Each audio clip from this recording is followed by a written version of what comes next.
Ganito lang kami guys. Ayan, pag holidays, sama-sama kami guys sa mga kapwa OFW, mga kababayan, ka-churchmate, kaibigan, at guys, pag sama-sama kami ang saya-saya guys. Ito lang kami guys, kasimple. Kahit malayo kami sa aming mga pamilya, ay pag kami nang sama-sama, ay kami maiibsan ang aming mga kalungkutan na malayo sa aming mga pamilya. Dapat sana ay Christmas ay nasa doon kami sa aming mga pamilya, pero andito kami sa malayo. Kaya ito lang guys ang aming ginagawa para maibsan ang aming kalungkutan. At least nakapasaya namin ang aming mga sarili pagkasama namin ang mga kapwa namin OFW, mga ka-churchmates, kababayan guys. O yun, simpleng ano lang, sapat na guys. Yan. Kaya ito ang saya-saya namin dito guys.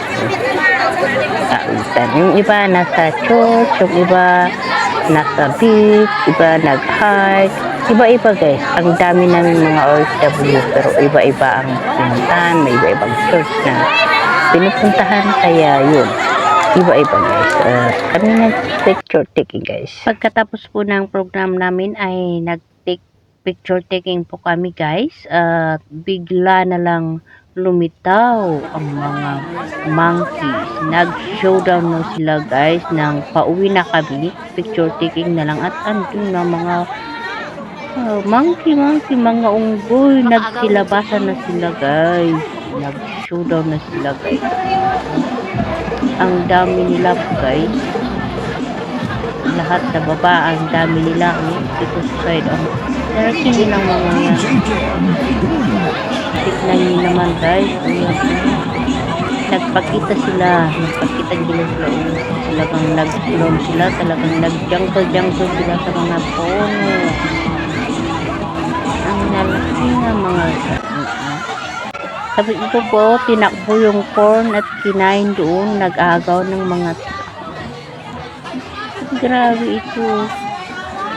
Yan, hinahabol o tumakbo kasi nilalapitan ng mga kapwa Pilipino. Kapwa OFW nilalapitan para hawakan, tumakbo, umakyat sa puno. At doon ipinagpatuloy ang kinakain na mais. Grabe. Ang bilis kumain ng mais na. Yan, umakyat ulit kasi nilalapitan siya, ayaw niya. Nagkakagulo pag hindi na. Grabe, ang bilis kumain ng mais.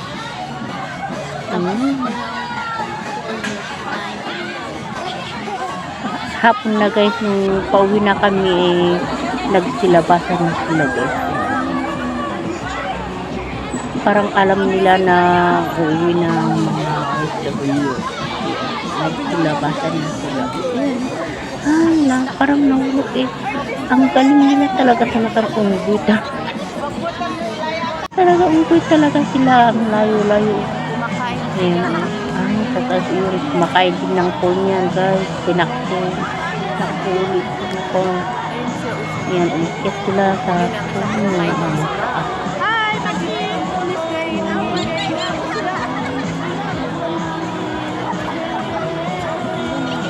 Ayun ang isa dyan, kumakain ng mais din, yun, umakyat sa taas para hindi siya mahabol ng mga tao.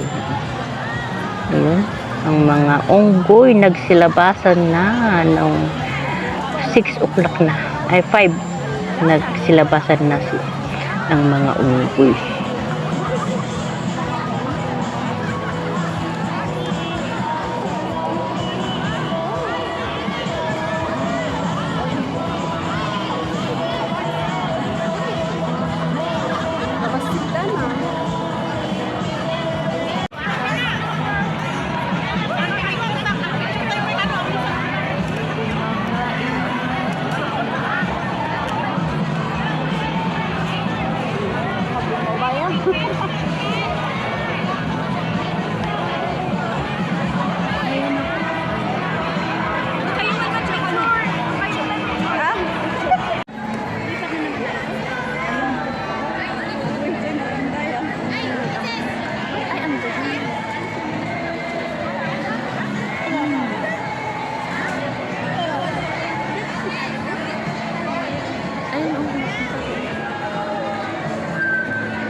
Welcome to my channel, Lawrence Mix Vlog channel.